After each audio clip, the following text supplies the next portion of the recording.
नमस्कार, स्वागत है आपका सत्यहिंदी.com पर। मैं हूं नीलू व्यास और इस प्लेटफॉर्म के जरिए आपकी मुलाकात करवाती हूं देश के बड़े न्यूज मेकर्स के साथ। अभी हाल में आपने देखा कि देश के कितने सारे हाई कोर्ट्स थे जिन्होंने स्वतः संज्ञान लिया कि देश में किस तरीके से ऑक्सीजन की कमी हो रही है, बेड्स की कमी हो रही है, दवाइयों की कमी हो रही है।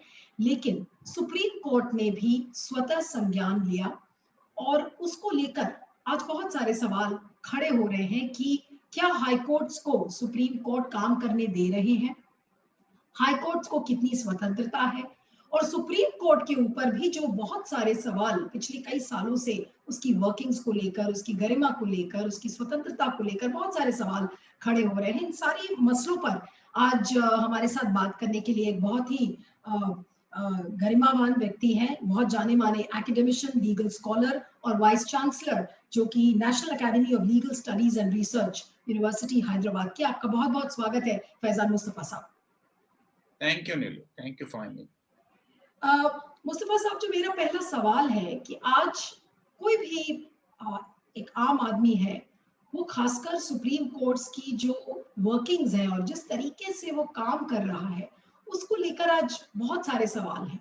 अब ये सवाल मनगढ़ंत भी हो सकते हैं, ये सवाल परसेप्शन के बिना पर हो सकते हैं। आप इसे कैसे देखते हैं, और खासकर जो ये कोरोना के संदर्भ में, महामारी के संदर्भ में जिस तरह से कोर्ट्स ने काम किया, उसके परिप्रेक्ष्य में आपसे पूछना चाहूंगी। नीलू, बहुत बातें सुप्रीम कोर्ट के बारे में जो लोगों के माइंड में बैठ गई, वो किसी एक या दो डिसीजन की वजह से नहीं। दरअसल परसेप्शन जो है वो एक लंबे वक्त तक लोग किसी चीज को ऑब्जर्व करते हैं तब होता है।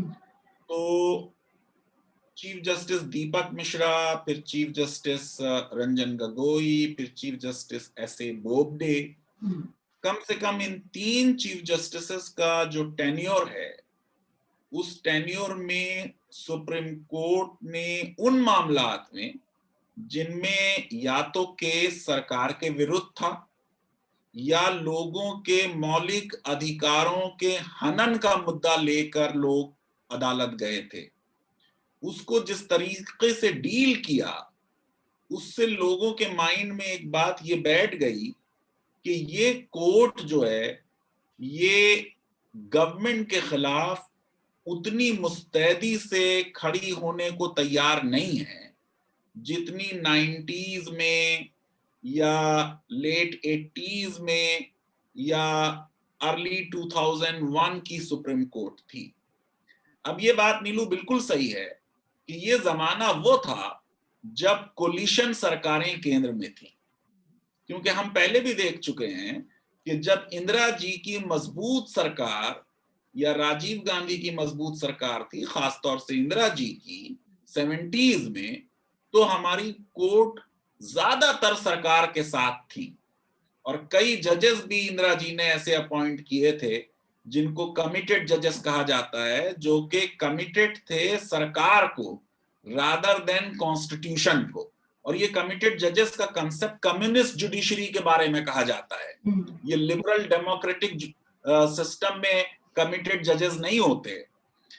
और आप देखिए कि उसमें ऐसे तक मामलात हुए कि कुमारा मंगलम जो मिनिस्टर थे इंदिरा जी के, जब चीफ जस्टिस के अपॉइंटमेंट का मामला पार्लियामेंट में जेर बहस आया, तो उन्होंने जब एक जूनियर जज को सीजेआई बना दिया, तो एक कैबिनेट मिनिस्टर ने संसद में खड़े होकर कहा कि हमें चीफ जस्टिस के अपॉइंटमेंट में उसका आउटलुक टू लाइफ देखना है, उसकी आइडियोलॉजी देखनी है, उसकी पॉलिटिक्स देखनी। अब अगर जजेस का अपॉइंटमेंट उनकी पॉलिटिकल लीनिंग को देख के होगा और ये देख के होगा कि ऐसे जजेस अपॉइंट किए जाएं जो सरकार और कोर्ट के अच्छे रिलेशनशिप बनाए, तो फिर तो ये सिस्टम कोलैप्स हो जाएगा। आप देखिए, जो जस्टिस रंजन गोगोई ने पार्लियामेंट में नॉमिनेट होने के बाद कहा कि मैं ब्रिज बनना चाहता हूं संसद और सुप्रीम कोर्ट के बीच। जी नहीं, कोई ब्रिज नहीं चाहिए। कोर्ट का काम है कि वो देखे कि क्या संसद संविधान की जो एक दायरा खिंचा हुआ है लक्ष्मण रेखा सिर्फ कोर्ट के लिए नहीं है, लक्ष्मण रेखा संसद के लिए भी है, लक्ष्मण रेखा सरकार के लिए भी है। तो जुडिशरी को संविधान ने ये रोल दिया कि वो लोगों के अधिकारों का संरक्षण करे, और इसलिए दिया, देखिए, जुडिशियल रिव्यू न्यू पावर जो लगता है कि अलोकतांत्रिक है। यानी संसद अगर कोई कानून बनाए जो लोगों के चुने हुए प्रतिनिधि हैं, आप देख लीजिए एनजेसी का कानून लोकसभा में सर्वसम्मति से पास हुआ, राज्यसभा में भी सबने सर्वसम्मति से पास किया सिवाय राम जेठमलानी के एक डिसेंटिंग वोट के। तो संसद की इतनी बड़ी मेजॉरिटी से जो कानून पास हुआ और संविधान का संशोधन हुआ, उसे सुप्रीम कोर्ट के 5 में से 4 जजेस ने स्ट्राइक डाउन कर दिया। तो बिल्कुल लगता है कि वो जजेस जिनको किसी ने चुना नहीं, वो क्यों संसद के बनाए हुए कानून को स्ट्राइक डाउन कर सकते हैं, नल एंड वॉइड कर सकते हैं। तो कहा जा सकता है कि ये अलोकतांत्रिक है, लेकिन ये अलोकतांत्रिक इसलिए नहीं है क्योंकि ये इंश्योर करना है कि संसद मेजॉरिटेरियन ना बन जाए, बहुसंख्यकवाद ना करे, लोगों के अधिकारों को संरक्षण देने के लिए, संविधान की सुप्रीमेसी मेंटेन करने के लिए अनइलेक्टेड जजेस को यह पावर दी गई है। तो जो परसेप्शन बना है पिछले 3-4 सालों में, वो ये कि वो सुप्रीम कोर्ट जो कोलिशन गवर्नमेंट के खिलाफ बहुत सख्ती से खड़े होके ऑर्डर्स पास कर देती थी, डायरेक्टिव्स दे देती थी, आज वो उस तरीके की हिम्मत पूरी तरह नहीं दिखा पा रही। अब इस परसेप्शन में कुछ गलती भी है। एक मिनट बस नीलू, एक गलती भी है इसमें। अक्सर जैसे हम ये कह देते हैं कि भाई सीएए का मैटर और 370 का मैटर नहीं सुना गया। देखिए, जो भी मैटर संविधान पीठ की तरफ जाता है, तो संविधान पीठ में 4 से 7 साल तक का वेटिंग पीरियड है। तो वो एक गलत परसेप्शन है। अगर संविधान पीठ को कोई मैटर चला गया तो वो आमतौर से उतनी जल्दी नहीं सुना जाएगा क्योंकि वो एक वेटिंग पीरियड है। लेकिन इस परसेप्शन में कुछ सच्चाई है, कुछ मिथ है। मिस्टर मुस्तफा, लेकिन आपसे पूछना चाहूंगी कि आपने जिक्र किया कि इंदिरा गांधी के टाइम में भी सबने देखा था कि जो उनकी मेजॉरिटी सरकार थी तो उसके प्रति कमिटेड जजेस थे। आज एनडीए की सरकार में या मोदी सरकार में आपको लगता है कि ऐसे कमिटेड जजेस हैं जिसकी वजह से आज ये परसेप्शन कोर्ट्स का बन रहा है? नीलू, देखिए, मैं आपको जरा सा अमेरिका के संविधान के बारे में बताना चाहूंगा कि अमेरिका में डेमोक्रेट्स हैं और रिपब्लिकन्स हैं, और जजेस का भी क्लासिफिकेशन कर देते हैं कि साहब ये जज ट्रम्प के अपॉइंटी हैं तो ये रिपब्लिकन हैं, ये कंजर्वेटिव होंगे, ये जजेस ओबामा के या डेमोक्रेट्स के अपॉइंटेड हैं तो ये लिबरल होंगे। हम भारत में जजेस को ऐसे नहीं पार्टी लाइंस में देखते। तो मैं ये नहीं कहूंगा कि जो जजेस पहले कमिटेड थे आज वैसे नहीं है। देखिए, जो जजेस इंदिरा जी ने भी अपॉइंट किए थे, उन जजेस की कॉम्पिटेंस के बारे में कभी कोई प्रश्न नहीं उठा। आज मेन क्वेश्चन ये है कि जुडिशियल अपॉइंटमेंट जुडिशरी करती है, फिर भी जजेस की कॉम्पिटेंस पे अक्सर प्रश्न चिन्ह लग रहे हैं।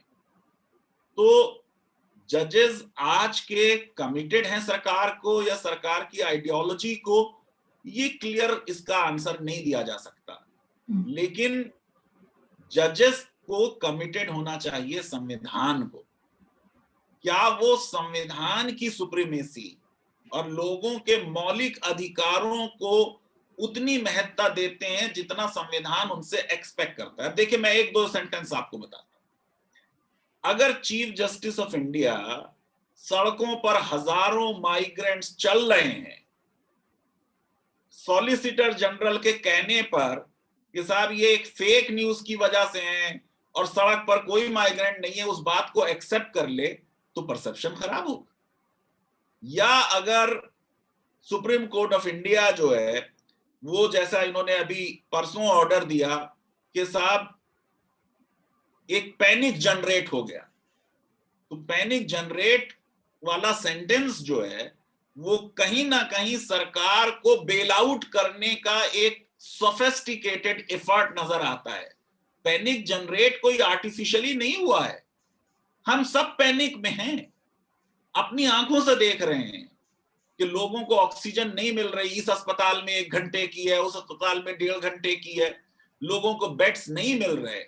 तो जो Supreme Court right to life को इतना एक्सपेंड करता रहा कि उसने राइट टू हेल्थ और राइट टू एजुकेशन और राइट टू एनवायरनमेंट और राइट टू क्लीन एयर सब पढ़ दिए उसमें, आज वो सबसे बेसिक राइट जो है राइट टू ऑक्सीजन, उस पर वो सख्ती उसकी नजर नहीं आई जो जुडिशियल एक्टिविज्म और पब्लिक इंटरेस्ट लिटिगेशन की गोल्डन एरा में नजर आती थी। तो आप कह रहे हैं कि जो ऑर्डर में जो ये लाइन थी, the panic has been generated, ये जो एक पर्टिकुलर लाइन है, मैं भी इस ऑर्डर को मैंने देखा था, तो ये जो एक पर्टिकुलर लाइन है, ये शायद आप कह रहे हैं कि नहीं लिखना चाहिए था, ये जो लाइन है ये गलत मैसेज लोगों को दे रहा है। दरअसल क्या हुआ कि हमारी हाई कोर्ट्स ने बहुत अच्छे फैसले दिए, सख्त कई हाई कोर्ट्स ने, पिछले साल लॉकडाउन के दौरान भी, इस साल जो ऑक्सीजन वाली क्राइसिस है इसमें भी, बॉम्बे हाई कोर्ट ने, इलाहाबाद ने, दिल्ली हाई कोर्ट ने, कई लोगों की जानें बच गई दिल्ली हाई कोर्ट की वजह से। तो आप देखिए कि जब कोई केस सुप्रीम कोर्ट हाथ में ले तो देश में एक, पहले अगर पुरानी बात करें, लोगों को इत्मीनान और संतोष होता था कि अब कोई बहुत सख्त हमारे हक में फैसला आने वाला है क्योंकि देश के सर्वोच्च न्यायालय ने अपने हाथ में मैटर ले लिया। परसेप्शन ये हो गया कि जैसे ही कोर्ट ने अपने हाथ में फैसला लिया केस को और ये इंडिकेट किया कि शायद हम सारी हाई कोर्ट से विड्रॉ कर लेंगे, लोग डर गए, घबरा गए, परेशान हो गए। बड़े बड़े वकील, खुद एनडीए के मोदी सरकार के अटॉर्नी जनरल रहे मुकुल रोहतगी, बाकी तो चलिए लिबरल्स हैं, उन्हें कह दीजिए इंदिरा जयसिंह और दुष्यंत दवे और बाकी लोग, सब के सब परेशान हो गए क्योंकि सबको ये लगा कि जो अच्छा काम हाई कोर्ट्स ने किया है कहीं सुप्रीम कोर्ट इस पे स्टे ना कर दे। जिस तेजी से इलाहाबाद हाई कोर्ट के जजमेंट पर 4 सिटीज के बारे में सुप्रीम कोर्ट ने स्टे किया, उसकी वजह से लोगों को यह डर हुआ। अब इस बार कहना यह चाहिए था कि लोग पैनिक में हैं क्योंकि ऑक्सीजन नहीं है, लेकिन कहा यह गया कि पैनिक जनरेट हुआ, यानी जनरेट का मतलब किसी ने आर्टिफिशियली जनरेट कर दिया। जैसे पिछली बार कहा गया था कि फेक न्यूज की वजह से माइग्रेंट सड़कों पे आ गए। लेकिन जब हाई कोर्ट्स ने इतनी सक्रियता दिखाई और उन्होंने काफी केंद्र सरकार को फटकार भी लगाया और कहा, दिल्ली हाई कोर्ट ने तो ये तक कह दिया कि बेग, बोरो और steal but get oxygen for the people, we can't see people dying.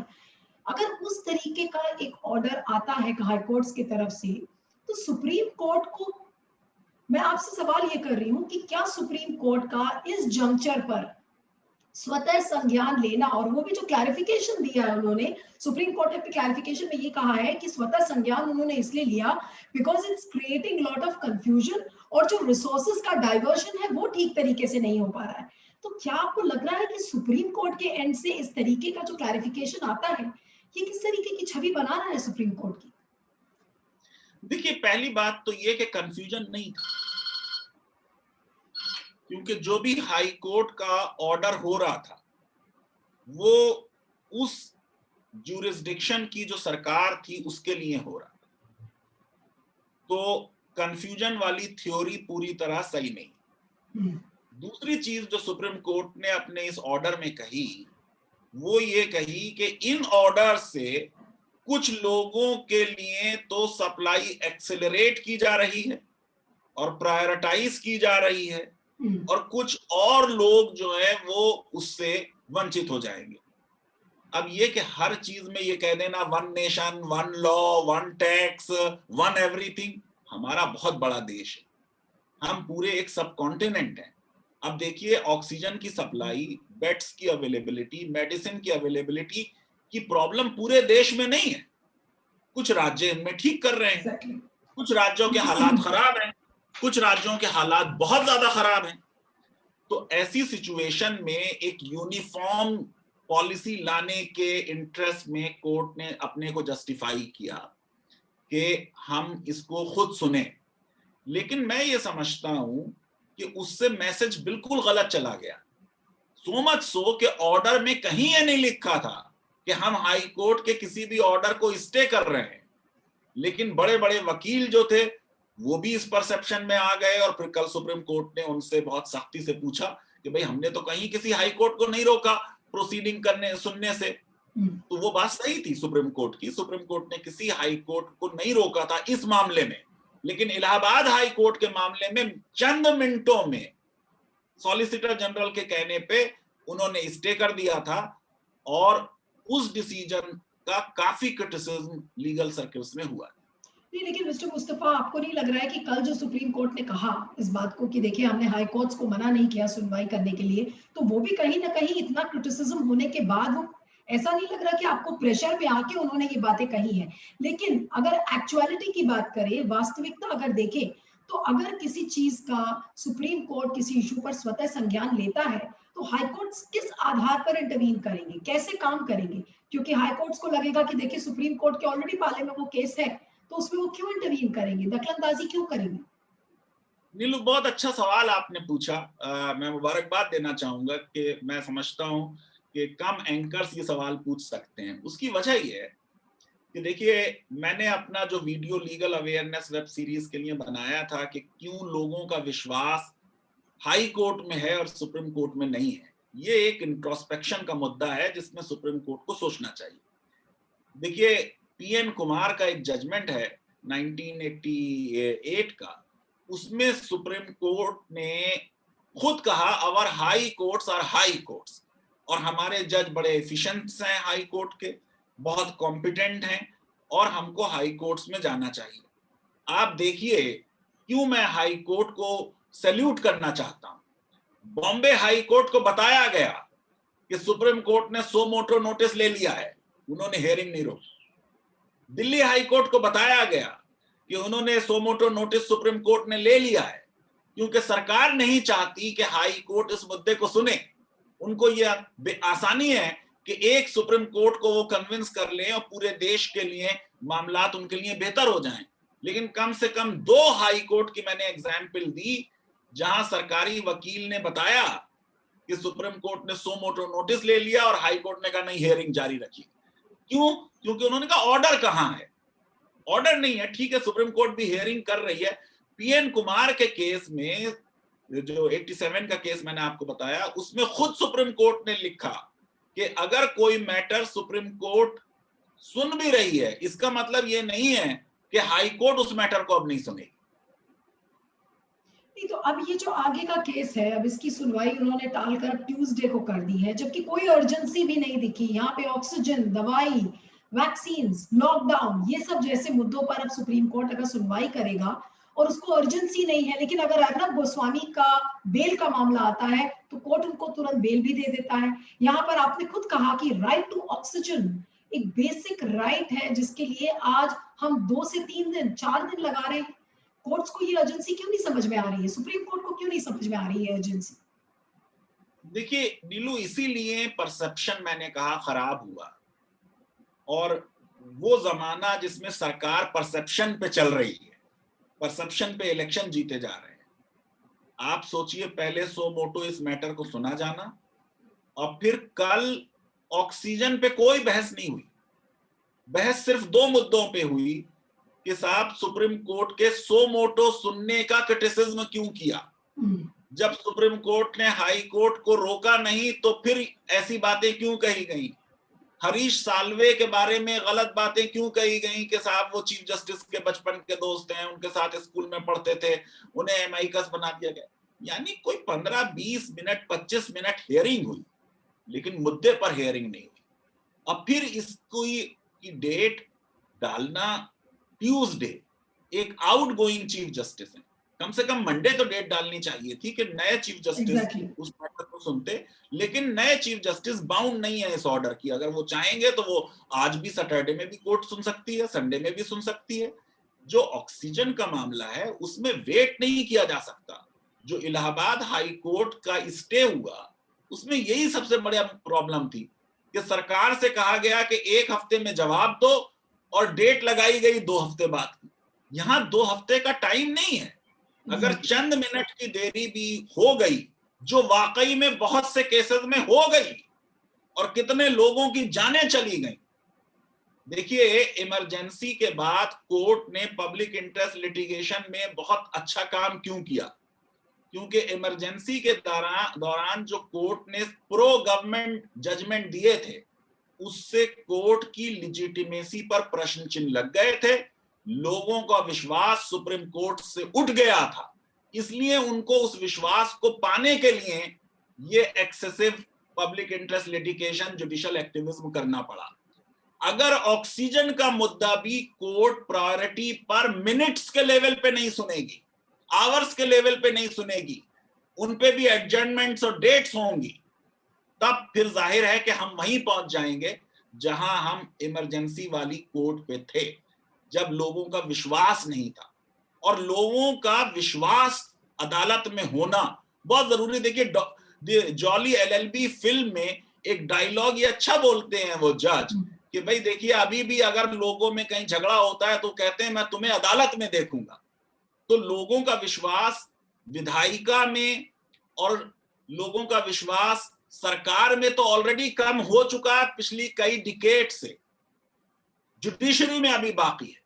अगर ये विश्वास भी लोगों का कम हो जाएगा, इसका मतलब आपके सारे इंस्टीट्यूशंस खत्म हो गए, और इंस्टीट्यूशंस खत्म हो जाएं तो फिर एनार्की होती है। फिर आप समझिए कि आप स्टेट ऑफ नेचर में चले गए। मिस्टर मुस्तफा, आपने एक बहुत इंपॉर्टेंट बात कही कि राइट टू ऑक्सीजन अगर सुप्रीम कोर्ट के लिए इतनी इंपॉर्टेंट नहीं है कि वो कुछ चंद मिनटों में या चंद घंटों में इस पर वो कुछ निर्णय ले सके, तो क्या चीज सुप्रीम कोर्ट को वाकई में हिलाएगी? और अगर मैं आपको एक बहुत ही ब्लंट सवाल करूं, do really lives matter for the Supreme Court? Migrant workers की जो क्राइसिस थी वो छोड़ दीजिए, वो तो 1 साल पहले की बात है, but if right to oxygen, एक बेसिक ऐसी चीज अगर कोर्ट को नहीं झंझोर रही है कि वो मिनटों में इसका निर्णय ले सके, तो आपको नहीं लग रहा कि एक थ्रेशोल्ड है जो कि लोग क्रॉस कर चुके हैं? अब ये विश्वास टूट चुका है बिल्कुल लोगों का। दरअसल देखिए, ऐसा है कि एक कंपैरेटिव स्टडी लोगों के माइंड में रहती है। जब वो संसद को, अपने नेताओं को, सरकारों को देखते हैं, तो उनके मुकाबले में जजेस को अभी भी जरा ज्यादा विश्वास करते हैं। लेकिन इस विश्वास को फॉर ग्रांटेड लेकर अगर हम टाइमली इंटरवीन नहीं करेंगे, तो वो समय बहुत दूर नहीं होगा जब अदालतों से भी विश्वास उठ जाएगा, और वो दिन देश के संविधानवाद के लिए और देश के लीगल सिस्टम के लिए एक बहुत बुरा दिन होगा। लेकिन हाई कोर्ट्स की जो स्वतंत्रता है और जिस स्वतंत्रता से हाई कोर्ट्स काम कर रहे हैं, आपको लग रहा है कि सुप्रीम कोर्ट के पावर्स हैं और संविधान की जो 139A की जो धारा है वो कहती भी है कि सुप्रीम कोर्ट स्वतः संज्ञान ले सकता है, लेकिन क्या वो इस तरह से इतनी फ्रीक्वेंटली इस काम को कर सकता है? और करने के बाद जब स्वतः संज्ञान लेता है, तो स्वतः संज्ञान की परिभाषा क्या बिल्कुल बदल गई है? स्वतः संज्ञान से मतलब होता है कि तुरंत इस पर निर्णय होगा, तुरंत चंद घंटों में या कुछ चंद मिनटों में इसका निर्णय आएगा। तो ये जो पूरी स्वतः संज्ञान का जो एक इल्यूजन बना हुआ है लोगों के मन में, या कॉन्सेप्ट बना हुआ है, वो आज तो बिल्कुल खत्म सा लग रहा है। देखिए, ऐसा है कि हमारे पूरे भारत के संविधान में जो रियल फेडरलिज्म है, वो दरअसल सुप्रीम कोर्ट हाई कोर्ट की रिलेशनशिप, केंद्र और राज्यों के बीच डिस्ट्रीब्यूशन ऑफ पावर है, शक्तियों का विभाजन है। लेकिन आपको मालूम है कि ज्यादा शक्तियां केंद्र की। किसी मुद्दे पर केंद्र और राज्य दोनों ने अगर कानून बनाया, तो जो केंद्र का बनाया हुआ कानून है वो चलेगा। जो रेजिड्यू पावर है, जो तीनों लिस्टों में कहीं नहीं दी हुई है, वो केंद्र के पास होगी।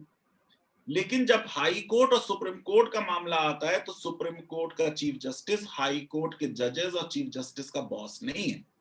हाई कोर्ट्स बिल्कुल इंडिपेंडेंट हैं अपनी वर्किंग में। इनफैक्ट सुप्रीम कोर्ट के भी जो जजेस हैं, वो चीफ जस्टिस के सबऑर्डिनेट नहीं है। हर जज जो सुप्रीम कोर्ट के सीजेआई के साथ भी बैठ रहा है जुडिशियल साइट पे, उसकी पावर उतनी ही है जितनी चीफ जस्टिस ऑफ इंडिया की है। इसलिए सारे जजेस को अपनी इंडिपेंडेंस को असर्ट करना चाहिए। अब इस तरह के मामलात में सुप्रीम कोर्ट को दो वजह से संविधान ने ये पावर दी है कि भाई अगर कॉन्फ्लिक्टिंग डिसीजंस अलग अलग हाई कोर्ट के आ रहे हैं तो एक कन्वीनियंट बात यह है कि सुप्रीम कोर्ट उस मैटर को अपने पास ले ले ताकि एक ही फैसला पूरे देश के लिए हो जाए। या दूसरी सिचुएशन यह है कि बहुत ही प्रेसिंग अर्जेंसी है किसी मैटर में, हाई कोर्ट में मैटर है या नहीं है, सुप्रीम कोर्ट जो है उसको का स्वयं संज्ञान ले सकता है। लेकिन संज्ञान लेने के बाद जैसे आपने कहा, अगर सुप्रीम कोर्ट ने लोगों के अधिकारों को हाई कोर्ट से ज्यादा बेहतर प्रोटेक्ट नहीं किया तो उस संज्ञान लेने का कोई फायदा नहीं। अगर सुप्रीम कोर्ट की सख्ती और orders Allahabad high court, Bombay high court की Nagpur bench, Delhi high court से बेहतर होते तो लोगों का विश्वास सुप्रीम कोर्ट में 12 से पूरी तरह वापस आ जाता। अनफॉर्चुनेटली एक ऐसा इंप्रेशन गया कि लोगों को ये लगा कि ये हमारी मदद के नहीं संज्ञान लिया गया बल्कि शायद सरकार की कोई मदद करने की मंशा है। अगर ये चीज हो गई है लोगों के दिमाग में ऑलरेडी, ये बिल्कुल गलत बात है। सुप्रीम कोर्ट आज भी इंडिपेंडेंट है, बहुत से सुप्रीम कोर्ट के जजमेंट सरकार के विरुद्ध गए हैं, ऐसी बात नहीं है। अगर आप ले लें राइट टू इंटरनेट वाला भी जजमेंट जस्टिस रमन्ना का, जो हमारे चीफ जस्टिस ऑफ इंडिया आज बन गए हैं, तो वो सरकार के विरुद्ध है एक तरीके से। प्राइवेसी का जजमेंट भी सरकार के विरुद्ध गया, सरकार कह रही थी कि राइट टू प्राइवेसी है ही नहीं। लेकिन आधार के जजमेंट में हमने राज्यसभा को बिल्कुल निगेट कर दिया, इलेक्टोरल बॉन्ड का मसला हमने सुना नहीं, और माइग्रेंट वर्कर्स के बारे में चीफ जस्टिस बोबडे ने कह दिया कि भाई अगर उनको सरकार खाना दे रही है तो उन्हें वेजेस मिलने की क्या जरूरत है। तो इस तरीके की कई ऑब्जर्वेशंस ऐसी आ गई। और अब क्या है कि मीडिया क्योंकि इतना ज्यादा 24/7 है कि जजेस कोई सवाल भी पूछते हैं अपने को केस को समझने के लिए, वो भी रिपोर्ट हो जाता है। तो मैं चीफ जस्टिस बोबडे की भी इस बात से एग्री करता हूं कि अगर जज और लॉयर में कोई कन्वर्सेशन हो रहा है, बेहतर यह है कि वो रिपोर्ट ना किया जाए, क्योंकि जज चीजों को समझने के लिए अक्सर इस तरीके के प्रश्न पूछते हैं। उन प्रश्नों को मीडिया में ऐसे दिखा दिया जाता है कि जैसे ये प्रश्न सरकार के फेवर में पूछे जा रहे हैं। तो मैं समझता हूं कि मीडिया की भी ये जिम्मेदारी है कि अदालत के जब कोई ऑर्डर आ जाए तब उस ऑर्डर की रिपोर्टिंग करें। जो बहस वहां पे हो रही है उस बहस की रिपोर्टिंग ना करें तो बेहतर है। लेकिन मिस्टर मुस्तफा, जो परसेप्शन बना है कोर्ट्स का, अब देखिए जजेस को भी कुछ ना कुछ एलोरमेंट ऐसा लग रहा है कि दिया जाता है। रंजन गोगोई उसका एक जीता जागता एग्जांपल है, he was nominated to Rajya. Sabha justice Bobde आपका आगे का करियर क्या है, वो कैसे करेंगे, अभी इस पर तो कुछ कमेंट कोई कर नहीं सकता है।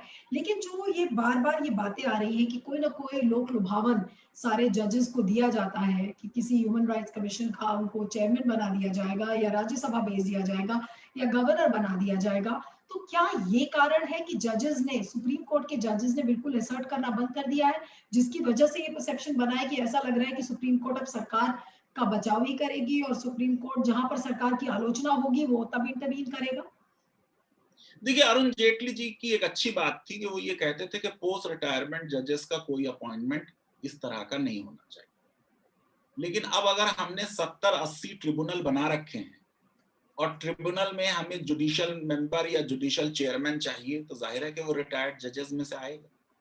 कई ऐसे मामलात हैं जिसमें आपको जुडिशियल माइंड चाहिए, जैसे नेशनल ह्यूमन राइट्स कमीशन में पहले तो उसमें लॉ ये था कि सिर्फ former chief justice of India बनेगा। अब उसको हमने डाइल्यूट करके कह दिया कि आप सुप्रीम कोर्ट का जज भी बन सकता है। तो पहले तो शायद सिर्फ सीजेआई एस्पायर करते होंगे chairmanship of national human rights commission, अब तो कोई भी जज एस्पायर कर सकता है। मैं ये समझता हूं कि नेशनल ह्यूमन राइट्स कमीशन की भी जो पिछले 5-7 साल की परफॉर्मेंस है वो इतनी बुरी परफॉर्मेंस है कि लोगों में अब नेशनल ह्यूमन राइट्स की रिस्पेक्ट भी ऑलमोस्ट खत्म हो गई, क्योंकि नेशनल ह्यूमन राइट्स कमीशन भी लोगों के राइट्स के लिए, जैसे वो जस्टिस JS वर्मा के जमाने में या जस्टिस रंगनाथ मिश्रा के जमाने में नया नया जब बना था, या जस्टिस वेंकट चलैया के जमाने में वो असर्ट कर रहा था अपनी पावर को, अब वो पावर को उतना असर्ट नहीं कर रहे हैं। लेकिन कंप्लीटली हम ये कहें कि किसी जज को हम पोस्ट रिटायरमेंट अपॉइंटमेंट नहीं देंगे, वो शायद मुमकिन नहीं होगा जब आपने इतना ट्रिब्यूनल्स बना रखे हैं, इतने कमीशंस बना रखे हैं। लेकिन मैं समझता हूं चीफ जस्टिस लोधा की इसमें बात सही है कि इसमें कम से कम कूलिंग ऑफ 3 साल की या 2 साल की कर देनी चाहिए कि इमीडिएटली आपको नहीं मिलेगा। लेकिन जो एक ही परसेप्शन है कि आप किसी भी एक इंटेलेक्चुअल व्यक्ति से बात करिए तो उसके मुंह से एक ही लाइन निकलती है कि what can you do, how can you expect justice when courts are compromised. अब क्या ये जो लाइन है, क्या ये जजेस को नहीं पता कि उनके बारे में ऐसी बातें हो रही हैं? क्या जुडिशरी एज एन इंस्टीट्यूशन इस चीज को रियलाइज नहीं कर रहा है कि उसकी छवि कहीं ना कहीं बिल्कुल धूमिल होती जा रही है? और कब जगेगी जुडिशरी, मुझे तो ये नहीं समझ में आ रहा। अगर राइट टू ऑक्सीजन ने जुडिशरी को नहीं झकझोरा तो क्या चीज झकझोरेगी? देखिए, ऐसा है नीलू के जिस तरह के पब्लिक फोरम्स में आर्टिकल्स आए हैं, कोर्ट का क्रिटिसिज्म बहुत सख्त हुआ है। कई लोगों ने ये बात लिखी है कि इंडियन सुप्रीम कोर्ट जो है it has become more executive minded than the executive itself. ये जुमला कहा गया था हाउस ऑफ लॉर्ड्स के बारे में।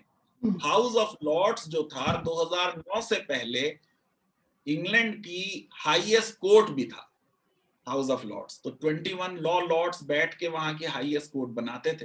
तो हाउस ऑफ लॉर्ड्स के बारे में ये कहा गया था it has become more executive minded than the executive. अब हमारी सुप्रीम कोर्ट के बारे में भी इस तरह की बात अगर कही जाए, गो कि ये सख्त है और शायद एग्जैगरेटेड है, क्योंकि अक्सर कोर्ट ने जजमेंट सरकार के खिलाफ कई मैटर्स में दिए हैं, इधर रिसेंटली भी दिए। तो फिर मैं ये समझता हूं कि कहीं ना कहीं इस बात पे विचार होना चाहिए कि अल्टीमेटली जो इंडिपेंडेंस ऑफ जुडिशरी है वो जजेस का राइट नहीं है, वो लोगों का राइट है, वो जनता का राइट है। जजेस को जो हमने इंडिपेंडेंस दी है, जो इतनी पावर्स दी हैं, सरकार से उनको स्वतंत्र रखा है, वो इसलिए रखा है क्योंकि वो हमारे अधिकारों को प्रोटेक्ट करे। आप देखिए बी.आर. अंबेडकर जिन्होंने हमारा संविधान ड्राफ्ट किया as a chairman of drafting committee, उन्होंने ये बात कही संविधान सभा में कि ऐसा रेयर कोई मुद्दा होगा जब सरकार के विरुद्ध कोई केस आएगा अदालतों में। अब बिल्कुल उनकी बात जो थी गलत साबित हुई, क्योंकि आज 80% से ज्यादा केसेस ऐसे हैं जिसमें सरकार पार्टी है। आज ज्यादातर केसेस ऐसे होते हैं, बड़े मुद्दे जो सरकार के विरुद्ध जाते। तो फिर जजेस की इंडिपेंडेंस और लोगों का विश्वास कि ये केस इन्होंने सरकार के फेवर में डिसाइड किया है, लेकिन जस्टिस अकॉर्डिंग टू लॉ किया है। दरअसल हमारी कोर्ट्स जो हैं वो कोर्ट्स ऑफ जस्टिस नहीं है, वो कोर्ट्स ऑफ लॉ हैं। उन्हें अकॉर्डिंग टू लॉ डिसाइड करना है। अब अकॉर्डिंग टू लॉ में सरकार के फेवर में भी डिसाइड हो जाए तब भी वो बात लीगल क्रिटिक्स मान लेंगे, लेकिन आपकी एनालिसिस की स्क्रूटनी होगी। नीलू, मैं आपको बताना चाहता हूं कि अभी मैंने आपको बताया कि हाउस ऑफ लॉर्ड इंग्लैंड की सबसे बड़ी कोर्ट थी 2009 तक। अब 2009 में तो उन्होंने भी सुप्रीम कोर्ट बना ली है अपनी। तो जो इंग्लैंड के पिछली सेंचुरी के सबसे ग्रेटेस्ट जज हुए हैं लॉर्ड डेनिंग। लॉर्ड डेनिंग ने यह कहा था कि there is a court superior to House of Lords called Law Quarterly Review. ये एक जर्नल का नाम है, लॉ क्वार्टरली, कि हाउस ऑफ लॉर्ड से भी सुपीरियर एक कोर्ट है जिसका नाम है लॉ क्वार्टरली रिव्यू। यानी ये हमारे एकेडमिक्स की और इंटेलेक्चुअल्स की भी जिम्मेदारी है कि वो जजमेंट्स की एनालिसिस करें, उनका क्रिटिक करें। अमेरिकन सुप्रीम कोर्ट के जजेस भी हार्वर्ड लॉ रिव्यू का बड़ी बेसब्री से इंतजार करते हैं, क्योंकि उसमें उनके जजमेंट्स का क्रिटिसिज्म, उनकी व्याख्या होती है। दरअसल हमारी सुप्रीम कोर्ट को यह समझना चाहिए कि उनके नाम में शब्द सुप्रीम आ गया है, सुप्रीम कोर्ट ऑफ इंडिया, लेकिन supreme court of India supreme नहीं है, सुप्रीम संविधान है। इसलिए सुप्रीम कोर्ट को संविधान के अंदर काम करना है और सुप्रीम कोर्ट की यह जिम्मेदारी है कि वो सरकार को संविधान की जो दायरा है उस दायरे के अंदर रखें और सरकार को मेजॉरिटेरियन ना होने दें, अथॉरिटेरियन ना होने दें, सिविल लिबर्टीज का विरोधी ना होने दें। किसी भी सुप्रीम कोर्ट का इवैल्यूएशन पूरे विश्व में इस बात से किया जाएगा कि क्या ये कोर्ट प्रो सिविल लिबर्टीज है या ये अगेंस्ट सिविल लिबर्टीज है। सिविल लिबर्टीज दी लोगों को इसलिए जाती हैं ताकि सरकार की शक्तियों पे अंकुश लगाया जा सके। अब सरकार की शक्तियों पे अंकुश सिर्फ सुप्रीम कोर्ट ही और हाई कोर्ट लगा सकती है। लेकिन ये जितनी भी चीजें आपने बताई है मिस्टर मुस्तफा, मैं बहुत ध्यान से एक शब्द आपका सुन रही थी कि सिविल लिबर्टीज, अथॉरिटेरियनिज्म नहीं होना चाहिए, मेजॉरिटी सरकार को, मेजॉरिटेरियनिज्म सरकार नहीं होना चाहिए। इन सारी चीजों पर तो आप पिछले, अगर ज्यादा लंबी बात नहीं करूंगी, 1 साल की अगर आप बात देख लें तो इन सारी चीजों पर सुप्रीम कोर्ट तो फेल नजर आ रहा है। अब मैं इसको फेल नहीं कहना चाहता हूं क्योंकि हर इंस्टीट्यूशन के लाइफ में अप्स एंड डाउन्स आते हैं, तो डेफिनेटली ये हाई टाइम नहीं है सुप्रीम कोर्ट का in terms of protection of civil liberties. कुछ फैसले अच्छे भी आए हैं, कुछ फैसले ऐसे आए हैं जिन पे लोगों ने बहुत क्रिटिसिज्म किया है, लेकिन मैं ये उम्मीद करता हूं कि सुप्रीम कोर्ट अपने महत्व को, अपनी संविधान की जिम्मेदारी को समझेंगे और दोबारा इस देश में लोगों की सिविल लिबर्टीज के गार्डियन की तरह सुप्रीम कोर्ट अपना कार्य करेगी, क्योंकि संविधान ने उनको सबसे बड़ा काम यही सौंपा है। आप सोचिए कि हमारे संविधान के निर्माता बी.आर. अंबेडकर तो कह रहे हैं कि article 32 is the soul of the constitution, और हमारी सुप्रीम कोर्ट के चीफ जस्टिस बोबडे कप्पन के केस में कह रहे हैं कि सुप्रीम कोर्ट मत आओ। और जैसा आपने रेफर किया, अर्नब गोस्वामी के केस में कहा जा रहा है कि चंद घंटों के लिए भी किसी की सिविल लिबर्टीज जो है वायलेट नहीं होनी चाहिए। तो सुप्रीम कोर्ट की जो कंसिस्टेंसी है और प्रिडिक्टेबिलिटी होनी चाहिए, जो चीज उन्होंने अर्नब गोस्वामी के लिए की वो बिल्कुल सही थी, लेकिन फिर ये हर केस में होनी चाहिए। अगर इनकंसिस्टेंट होगी कोर्ट, उससे भी कोर्ट की जो सम्मान लोगों की आंखों में होगा वो कम हो जाएगा।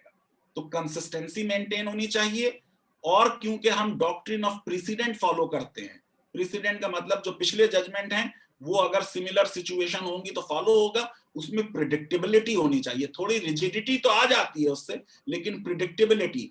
हमारी कोर्ट्स आज बहुत अनप्रिडिक्टेबल हो गई, हमें पता ही नहीं होता कि इस केस में कोर्ट क्या कहेगी और उसी तरीके के सिमिलर केस में कुछ और कह देती है कोर्ट। मुस्तफा, बस अब लास्ट सवाल आपसे करूंगी कि जो ये हाई कोर्ट की पावर्स को डाइल्यूट करने की बात आई, जो इस महामारी में, जब ऑक्सीजन के संदर्भ में और दवाइयों के संदर्भ में, आपको लग रहा है कि हम 1 nation 1 tax, 1 nation 1 ration card की बात कर रहे हैं? क्या हम 1 नेशन 1 कोर्ट की तरफ भी बढ़ रहे हैं? नहीं, ऐसा नामुमकिन है, इसलिए क्योंकि संविधान ने जो हाई कोर्ट्स को अधिकार दिए हैं उनको सुप्रीम कोर्ट नहीं ले सकती, और संविधान का संशोधन भी अगर ऐसा कोई होगा तो वो संविधान के मूलभूत ढांचे का उल्लंघन होगा और उसे स्ट्राइक डाउन किया जाएगा। लेकिन कहीं ना कहीं हाई कोर्ट की महत्ता सुप्रीम कोर्ट ने कम की है, और ये बात कुछ ऐसा नहीं कि पिछले 4-5 साल की इस सरकार के दौरान की। जो पूरा आइडिया ऑफ कोलिजियम है वो संविधान के आर्टिकल 124 के खिलाफ है, क्योंकि उसमें लिखा है कि राष्ट्रपति जजेस के अपॉइंटमेंट में सुप्रीम कोर्ट के किसी भी जज से सुप्रीम कोर्ट के डिस्कस कर सकते हैं, कंसल्ट कर सकते हैं, और किसी भी हाई कोर्ट के जज से कंसल्ट कर सकते हैं। अब सुप्रीम कोर्ट ने सुप्रीम कोर्ट के जजेस के अपॉइंटमेंट में सारी पावर चीफ जस्टिस और 4 सीनियर मोस्ट जजेस जो कोलिजियम है उनको दे दी, यानी हाई कोर्ट का कोई रोल नहीं रह गया सुप्रीम कोर्ट के जजेस के अपॉइंटमेंट में। आप सोचिए, अगर आप ज्यादातर जजेस हाई कोर्ट से ला रहे हैं, क्योंकि हम बहुत कम वकीलों को बनाते हैं जजेस, और हमने अभी तक किसी इंटेलेक्चुअल को, किसी जूरिस्ट को, जबकि 124 में दिया हुआ है, हमने जज नहीं बनाया, जबकि पूरी दुनिया में एकेडमिक्स को जजेस बनाया जाता है, क्योंकि एकेडमिक्स जो हैं वो जुडिशियल हिरार्की में काम नहीं किए होते, तो वो आउट ऑफ बॉक्स सॉल्यूशन सोच सकते हैं और दे सकते हैं, और वो एक तरीके से फ्री होते हैं। तो हमने वो प्रोविजन भी यूज नहीं किया। तो जब हाई कोर्ट से रहा कोई आदमी आप सुप्रीम कोर्ट में ला रहे हैं, तो हाई कोर्ट में अपने कलीग्स के साथ उसने कैसा काम किया है, इस पे राष्ट्रपति को अधिकार होना चाहिए कि वो हाई कोर्ट के जिस जज से चाहे उनके बारे में पता करे, कंसल्ट करे। तो सुप्रीम कोर्ट के कोलिजियम के जजमेंट ने एक तरीके से संविधान का संशोधन कर दिया और हाई कोर्ट के जजेस को बिल्कुल एक्सक्लूड कर दिया सुप्रीम कोर्ट के जजेस के अपॉइंटमेंट में, जो मैं समझता हूं बिल्कुल गलत है, क्योंकि आर्टिकल 124 वाइडर कंसल्टेशन इनविसिज करता है कि भाई चीफ जस्टिस ऑफ इंडिया से भी कंसल्ट किया जाए, सुप्रीम कोर्ट के जजेस से भी राष्ट्रपति कंसल्ट करें और हाई कोर्ट के जजेस से भी करें। और जो हमने कंसल्टेशन का मीनिंग कंकरेंस दे दिया, वो भी एक संवैधानिक संशोधन है जुडिशियल वर्डिक्ट के तहत, वो भी गलत है। जी मिस्टर मुस्तफा, ये जो आप एक्सप्लेनेशन दे रहे हैं कि तो ये तो एक जीता जागता एग्जांपल है कि Supreme Court somewhere down the line is trying to exclude the powers of the High Court. ये तो इसका जीता जागता एग्जांपल है। नहीं, पावर्स एक्सक्लूड नहीं, रोल। पावर तो नहीं एक्सक्लूड कर सकते, नहीं है रोल। मैं ये समझता हूं कि हाई कोर्ट का बहुत इंपॉर्टेंट रोल है सुप्रीम कोर्ट के जजेस के अपॉइंटमेंट में। और सबसे खास चीज जो है नीलू, अगर हमें सुप्रीम कोर्ट की रिस्पेक्ट और सुप्रीम कोर्ट में लोगों का विश्वास वापस लाना है, तो जुडिशियल अपॉइंटमेंट प्रोसेस फेयर होनी चाहिए, ट्रांसपेरेंट होना चाहिए, फियरलेस, इंडिपेंडेंट, बोल्ड और करेजियस जजेस का हाई कोर्ट और सुप्रीम कोर्ट में अगर अपॉइंटमेंट होगा तो अपने आप वो इस तरीके के फैसले देंगे कि लोग उन फैसलों का सम्मान करेंगे और हमारी जुडिशरी में लोगों का विश्वास वापस आ जाएगा। चलिए, बहुत बहुत शुक्रिया फैजान मुस्तफा जी आपका, आप हमारे साथ आए और सत्य हिंदी पर जुड़े। और मुझे उम्मीद है कि ये इंटरव्यू सभी दर्शक देखेंगे और आप सभी दर्शकों से भी गुजारिश है कि आपको ये इंटरव्यू फैजान मुस्तफा के साथ कैसा लगा, इस पर फीडबैक जरूर दीजिएगा। और इसके पहले कि इस इंटरव्यू को खत्म करूं, एक छोटी सी गुजारिश है कि बेबाकी से बोलना और बेबाकी से पत्रकारिता करना आज के समय में एक बहुत मुश्किल काम है। इसलिए इस वीडियो के डिस्क्रिप्शन बॉक्स में जाएं, उसमें एक लिंक है, उस लिंक को क्लिक करें, सत्य हिंदी को भुगतान करें और इससे हमें आपका समर्थन मिलेगा। Thank you so much Faizan Mustafa, आप हमारे साथ जुड़े। Thank you so much. सत्य हिंदी का ऐप डाउनलोड करें गूगल प्ले स्टोर पर।